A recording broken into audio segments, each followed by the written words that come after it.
La entrevista del Telematutino 11, gente importante a tratar temas importantes. Y nos honra con su participación en este día nada más y nada menos que el doctor Andrés Manque. Él es defensor nacional de Chile.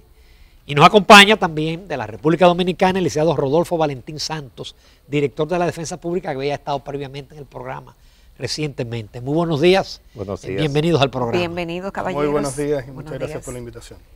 Y con un tema muy interesante, porque ya ayer los noticiarios se hicieron eco del acuerdo, es decir, en qué consiste el que la República Dominicana ha sido seleccionada junto a 10 países para, con un fondo de Chile, que es un mecanismo de cooperación sur-sur, recibir apoyo no solamente para los defensores públicos, sino también para los jueces de la República Dominicana. ¿En qué consiste, señor Manque, el convenio, el apoyo de Chile a la República Dominicana y a otros 9 países?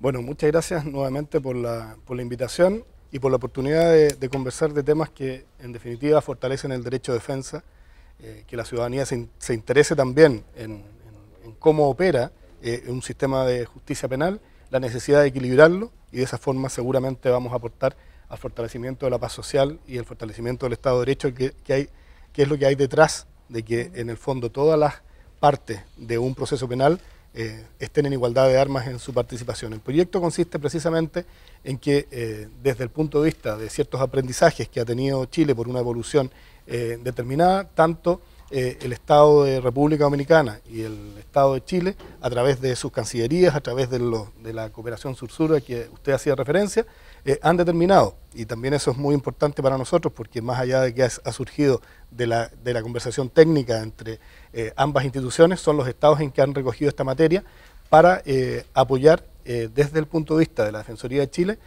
a la Oficina Nacional de la Defensa Pública de República Dominicana en 2 aspectos centrales. En la misión específica, que es la capacitación de los defensores para cumplir su función a través de capacitación en litigación oral en distintos ámbitos, que ya lo podremos seguir conversando, y en gestión de calidad de defensa y supervisión, para que podamos identificar realmente si la defensa que le estamos brindando a la ciudadanía, a nuestros defendidos, es de la calidad que en el fondo este derecho fundamental que está consagrado en nuestras constituciones así lo mandata.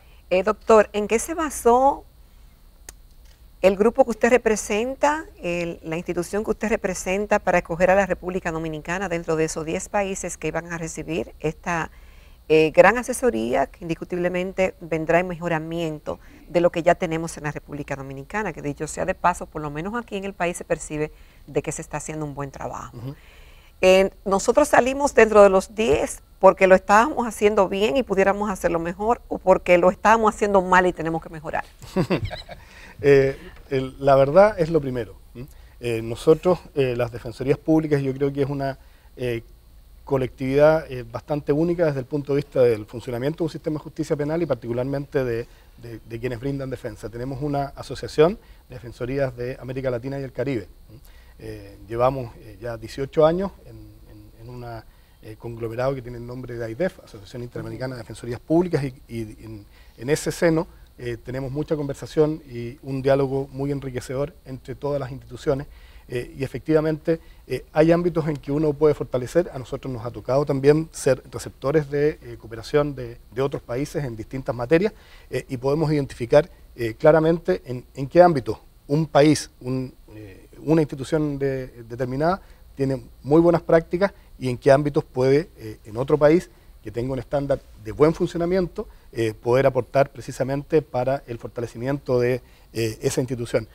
Si estuviéramos en una circunstancia que no estuviera funcionando bien, no es la cooperación internacional la herramienta para elevar el estándar, porque no vamos a hacer en visitas que vamos a realizar durante 2 años, en procesos de capacitación y en intercambio de información que van a hacer a través de videoconferencias cada 15 días durante el año 2019-2020, una acción que modifique la institucionalidad de base de una oficina de defensa pública como la de República Dominicana. Es precisamente su estándar, es el que nos permite decir, bueno, aquí sí hay un ámbito de funcionamiento alto que es susceptible de mejorar a propósito de eventualmente buenas prácticas que en este caso en materia de litigación y en materia de sistemas de supervisión ha tenido Chile en los últimos 15 años. Licenciado Valentín, pero veo que también más o menos el señor Manque explicó videoconferencias, asesorías, visitas, pero el programa menciona también a los jueces, aparte de los defensores públicos. Así es. Antes que todo, debo de agradecerle a ustedes una vez más la recepción que nos brindan, porque inmediatamente fui designado o electo, también estuve por aquí, y no solamente hablar sobre el programa. Tratamos de traerlo primero que lo otro. Sino también hablarle a ustedes de las buenas nuevas, a pesar de las precariedades que tenemos y que hablamos de la deficiencia de defensores, presupuesto, pero las buenas nuevas también hay que anunciarlas y decirlas. Y ganamos en 310 instituciones gubernamentales y de la sociedad civil. Fuimos electos nosotros como Defensoría Pública en República Dominicana para este interesante proyecto, para fortalecer la capacidad en litigación, apelaciones, y de hecho, importante es también involucrar a los jueces en este proyecto. Fíjense que la Defensoría Pública gana este concurso. Y dicho sea de paso, el proyecto incluye también a los jueces en República Dominicana. Ayer estuvimos con una reunión con el presidente de la Suprema Corte de Justicia, hablándole sobre el proyecto, porque yo entiendo que este sistema debe funcionar si los demás operadores del sistema nos ponemos de acuerdo. Claro, cada uno con la responsabilidad que le corresponde desde el punto de vista legal, separación de funciones, a los jueces con el principio de imparcialidad que le debe de caracterizar, al Ministerio Público con el principio de objetividad y a la defensa con el principio de parcialidad, porque se debe a una persona que está asistiendo y que está defendiendo. Y hemos sido beneficiados en ese sentido y vamos a involucrar también a los jueces para estar en sincronía desde el punto de vista de los mismos conocimientos, de la misma capacitación, de las mismas herramientas para estar a la par. Ustedes recuerdan que cuando inició la Defensoría Pública había una deficiencia extraordinaria de parte del Ministerio Público, porque ya los defensores públicos, cuando se anunciaba el nuevo Código Procesal Penal en el 2002, ya los defensores públicos estaban recibiendo capacitaciones en la Escuela de la Judicatura, igual también los jueces. Ahí hubo una transición de gobierno, entonces los ministerios públicos que se prepararon en ese entonces ya habían salido del gobierno que estaba de turno en ese entonces entraron los fiscales que no se habían preparado en esos 2 años. Y eso fue un derroche de libertad, de descargo, precisamente ya porque los defensores públicos tenían la técnica y se habían montado en el nuevo Código Procesal Penal. Metas y objetivos, como yo le había dicho a ustedes, es tratar de seguir capacitando a los defensores públicos y preparándolos, porque yo creo mucho en la defensa digna de cualquier ciudadano que no tenga recursos económicos. Porque seamos gratis, eso no implica que la defensa sea deficiente. Al contrario. Pero usted no tiene miedo que al preparar tanto a los defensores públicos se vayan al sector privado? Es una situación que nosotros hemos tenido en el transcurso de estos 16 años que ha tenido la Oficina Nacional de Defensa Pública, que después de un programa riguroso de estudio en la Escuela de la Judicatura y una inversión importante, dimitan o se vayan. Pero nosotros dentro del programa es crear la mística, el deseo y el entusiasmo para que no se nos vayan los defensores públicos y puedan mantenerse dentro de la Defensoría Pública. Ok, yo quería preguntarle al doctor Manque, ¿cómo es el tema en Chile? Porque cada vez que viene el director de la Defensa Pública en la República Dominicana, siempre yo le hago la misma pregunta. Digo, ustedes defienden al acusado, pero ¿qué pasa con la víctima? Entonces estamos preparando muchos defensores públicos que van a asistir a los acusados, que tienen derecho a la defensa. Pero la otra parte se queda coja. Las víctimas no tienen quien los defienda, tienen que pagar su propia defensa. ¿Cómo funciona eso en Chile? Tal cual. Pero sí hay que derribar ciertos mitos. Nosotros no defendemos solo a los acusados. Defendemos a personas que están siendo investigadas todavía en un ámbito desformalizado, ni siquiera han sido imputados, formalizados, ni siquiera sindicados, luego acusados, luego personas que están en juicio y también a personas condenadas. En ese proceso defendemos a culpables e inocentes. Y en definitiva, nosotros lo que hacemos es defender a personas, de personas que el Estado legítimamente puede iniciar una investigación contra cualquiera de nosotros. Y cualquiera de nosotros, naturalmente, no va a enfrentar esa investigación sin una asesoría de un profesional experto en la materia, que seguramente nosotros tendremos la oportunidad de pagar un abogado privado. Entonces, el Estado, como el derecho de defensa es un derecho fundamental consagrado en las constituciones de los estados de Latinoamérica y el Caribe, es que tiene que establecer un equilibrio en el funcionamiento. Y nosotros defendemos a mujeres, a hombres, a niños, a jóvenes, a adultos, a extranjeros, a migrantes, a connacionales. Y el tema de las víctimas, y voy a ese punto, ha quedado de lado. ¿Por qué? Porque en los procesos de traspaso de un sistema inquisitivo, que no tenía ni respetaba ninguna garantía, no solo respecto del acusado, sino que tampoco y menos de la víctima, pasamos a un sistema acusatorio en que se pensó ideológicamente de la política institucional, de cómo se establecía el modelo, que la representación de las víctimas iba a estar de la misma mano de quienes llevaban adelante la persecución penal, que son para nosotros los fiscales del Ministerio Público, para ustedes los fiscales de la Procuraduría General. Eso en los hechos es muy difícil que ocurra. Yo no puedo pronunciarme si es que funciona bien acá o no, pero en nuestro país no funciona adecuadamente y en las experiencias que nosotros tenemos en otros países de Sudamérica tampoco, porque el fiscal tiene otro propósito, ellos representan a la sociedad. Así está establecido en esta persecución penal y por lo tanto asisten a la víctima en temas de información, en temas de brindarle seguridad, pero siempre pensado en el éxito de esa investigación. Ese es el propósito del fiscal, no la atención de la víctima desde el punto de vista del proceso penal, que muchas veces puede tener una pretensión distinta de la sociedad, distinta entonces de la fiscal o el fiscal que representa al Ministerio Público, y eso efectivamente es un ámbito que en República Dominicana, como en Chile, y ahí sí contesto derechamente su pregunta, debiésemos profundizar porque estamos generando un desequilibrio en el funcionamiento del sistema. En su país, el Ministerio Público, ¿quién designa a los diferentes fiscales y el jefe de todos los fiscales, lo que llamo aquí Procurador General? ¿Dependen del Poder Ejecutivo? No, el Ministerio Público de Chile es autónomo, es un órgano autónomo constitucional, es elegido en un proceso que realiza la Corte Suprema de Justicia. Luego de esa quina que genera la Corte Suprema, el presidente o la presidenta de la República propone uno de esos cinco, o de esas cinco postulantes, al Senado, quien tiene que aprobar esa designación por 3/5. Intervienen los tres poderes del Estado. Por una mayoría absoluta. No, por 3/5 del quórum tiene que ser aprobado en el Senado la propuesta del presidente. Si no tiene ese quórum de 3/5 de los senadores en ejercicio, el presidente tiene que hacer otra propuesta. Doctor Manque, vamos a hacer una breve pausa porque estamos un poquito pasados de tiempo.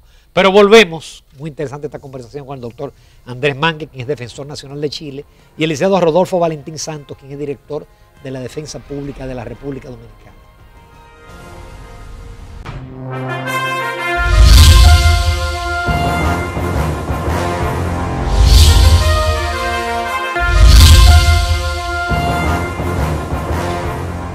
Bueno, esta mañana en Telematutino 11 contamos con la participación de dos distinguidos invitados, el doctor Andrés Manque, quien es defensor nacional de Chile, y el licenciado Rodolfo Valentín Santos, quien es el director de la Defensa Pública de nuestro país, República Dominicana.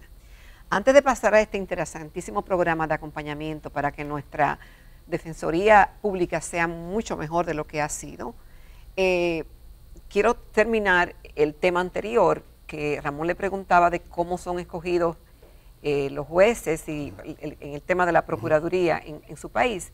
Y usted dijo el proceso. Y parte de las responsabilidades lo tienen los miembros de la Corte Suprema. ¿Quién elige a los miembros de la Corte Suprema en su país? Los miembros de la Corte Suprema se eligen de una forma bastante parecida a la que les he señalado del fiscal nacional. Hay una postulación al interior de ese poder del Estado, el Poder Judicial. Luego, ¿Es decir, se proponen o lo proponen? No, ellos tienen que postular. Se postulan. Ante la misma Corte Suprema, cumplir con los requisitos que eso requiere, y la Corte Suprema eleva lo que se denomina una quina. es el mismo procedimiento. El presidente de la República hace una propuesta al Senado que lo aprueba con el mismo quórum del fiscal nacional. Intervienen en la designación de un ministro de la Corte Suprema los tres poderes del Estado. Así que si se quiere, como siempre, el poder político tiene una influencia. Está el Poder Judicial, el Poder Ejecutivo a través del Presidente de la República y el Poder Legislativo a través del Senado. Luego, el presidente de esa Corte Suprema, en que todos los ministros pasan por este tamiz de participación de los tres poderes del Estado, son ellos quienes eligen al presidente de la Corte Suprema. En Chile, la regla y la tradición, y no se ha vulnerado, no es que no se haya vulnerado, se ha respetado hasta el día de hoy, desde la génesis de la Corte Suprema, es que se elige al que tenga la mayor antigüedad. Entonces, más bien, no hay una elección o un proceso o un debate, sino que se va eligiendo al presidente de la Corte Suprema por 2 años a quien tiene la mayor antigüedad en el ¿Se da la posibilidad de que un juez salga del comité central o de la dirigencia de un partido político y pase a la magistratura en el Chile de hoy? No, porque en el fondo la carrera judicial tiene ciertos resguardos amparados en una tradición, en la forma como se ha llevado adelante permanentemente, y además, desde el punto de vista de dónde están los incentivos para que eso se promueva o no se promueva, no hay un incentivo desde el punto de vista político, porque el quórum que yo les estoy señalando, ningún sector político tiene esa mayoría. Entonces, si quisieran decir, porque podría haber una reforma que dijera un partido político o de un sector se puede proponer a alguien para integrar la Corte Suprema o para ser fiscal nacional del Ministerio Público, jamás va a lograr ese quórum porque no hay en nuestro país ningún partido político o sector político que tenga una mayoría eso es una gran suerte. Ni de 3/5 ni de 2/3. Eso es una gran suerte. Entonces, puede ser que lo que le estoy diciendo es lo que lleva a que a nadie se le haya ocurrido una intervención política de esa naturaleza en el Poder Judicial. Si hubiera un partido o un sector político que tuviera una mayoría tan abrumadora en el Congreso, capaz que en nuestro país se promoviera una situación como esa. Valentín, yendo al caso del proyecto de perfeccionamiento de los defensores y los jueces, ¿se puede decir que ya arranca con la llegada del señor Manque a República Dominicana? Ese es el arranque. Así es, hay una comisión encabezada por el director nacional de Defensa Pública de Chile, donde están sosteniendo reuniones con cada uno de nosotros, con los distintos departamentos, y estamos haciendo visitas también. De hecho, vamos a ir también a la Penitenciaría Nacional de la Victoria, y es importante también el tema de la gestión de calidad de parte de cada uno de los... ¿Cómo lo lleva después que esté construida? El antes y después, es importante que lo vean, porque posiblemente el después sea después de que se cumple el proyecto. Son 2 años. Sí, son 2 años, y son 2 años donde va a haber diferentes capacitaciones en ese lapso de tiempo. Y el centro de acogida, vamos a ver si pudiese ser en la Escuela Nacional de la Judicatura, que es que aglutina la capacitación y la formación continua de los jueces y también de los defensores públicos. Perdona, Valentín, volviendo a tomar el tema de las personas que nosotros defendemos, y a propósito de que vamos a ir a la Victoria, sí es muy relevante en el funcionamiento del sistema de justicia penal, en un propósito que tienen todos, jueces, fiscales, defensores, policía, gobierno, el Estado, que es que tenga una incidencia en la seguridad ciudadana, en el fortalecimiento de la paz social. Entonces, el sistema penitenciario tiene que cumplir 2 objetivos, y eso es una obligación de los Estados a propósito de las convenciones, tanto de nivel americano como de Naciones Unidas. Es que de una forma sancionar a quien ha cometido un ilícito, y desde el mismo momento que lo sanciona, tiene que promover, sobre todo si es que lo priva de libertad durante esa sanción, su reinserción. Si no tenemos los espacios de reinserción, lo que estamos generando como Estado es mayor reincidencia y por lo tanto mayor inseguridad y mayor impacto. En cierta forma hasta preventivo. Exactamente, prevención y reinserción. Si nos quedamos solo entre medio, como acusamos, juzgamos y sancionamos, van a salir más personas que vuelvan a cometer ilícitos, no va a haber prevención, y ahí como sistema de justicia nosotros estamos aportando muy poco a lo que la ciudadanía necesita, y por eso también queremos ver el funcionamiento de una cárcel, que no sea una cárcel modelo, sino que... logrado eso en Chile, cárceles que permitan la reeducación. Estamos en un proceso, pero tenemos serios problemas de reincidencia porque no hemos terminado de identificar un modelo, y aquí sí que se nos mete el ámbito político, un modelo que promueva, con la misma intensidad que se promueve la retribución, la sanción, la represión, que promueva la reinserción, porque esos son recursos económicos. Y tenemos en la problemática, desde el punto de vista de la visión política, y también debo reconocer que sintoniza con la ciudadanía, que en principio esta mirada de que eso le sirve a la seguridad ciudadana, no la tenemos y nadie quiere hacer inversión en los presos porque no genera más que animadversión y porque se invisibilizan las situaciones de falta de derechos y de afectación de su dignidad que tienen los presos en distintos países de Latinoamérica, donde Chile no es una excepción. Si no avanzamos por ese lado, en los extremos, tanto en reinserción de los condenados como en prevención, es poco también lo que podemos hacer entre medio. Y eso que usted tiene una tasa de criminalidad bajísima, muy baja. Baja, pero tenemos tasas de encierro muy altas. Por delitos muy menores, en Chile se aplican sanciones bastante drásticas. Y luego son esas mismas personas quienes salen de la cárcel y con las tasas de reincidencia que tenemos, son los que vuelven a cometer un ilícito. Como hablábamos de la independencia del Ministerio Público y de la independencia judicial, yo no puedo cerrar sin hacerle una pregunta al licenciado Valentín Santos de un debate que se está viviendo en República Dominicana con el tema del procurador y que seguro usted lo ha escuchado, porque es el tema de las 2 últimas semanas. ¿Qué opinión le merece esa situación? Es un tema que está en la palestra pública, real y efectivamente. ¿Se violó el reglamento? Sí, hay un reglamento ahí que establece que hay que advertirle a las personas que van a ser parte de ese escrutinio, que van a ser parte de esa evaluación y necesariamente es un derecho de defensa que está en la Constitución. O sea, yo sabía que el defensor público iba a responder así. A todo el que se le señala, a todo el que se le imputa cualquier tipo de situación o hecho, necesariamente debe estar advertido para que pueda defenderse de dichas imputaciones. Yo entiendo que debió cumplirse esa parte de reglamento que tiene el Consejo Nacional de la Magistratura. Muchísimas gracias al doctor Andrés Manque por la asistencia que está dando a la República Dominicana, que sea fructífero el programa, y al licenciado Rodolfo Valentín Santos, que es un invitado especial de este programa, que yo sé que van a aprovechar muy bien este convenio. Así es. Y muchísimas gracias, muchas gracias por utilizar nuestro programa para un anuncio tan importante y para informaciones tan positivas. Así es, Muchísimas gracias a ustedes y muy buena por la recepción. Nos vamos a la recta final, amables televidentes, del Telematutino.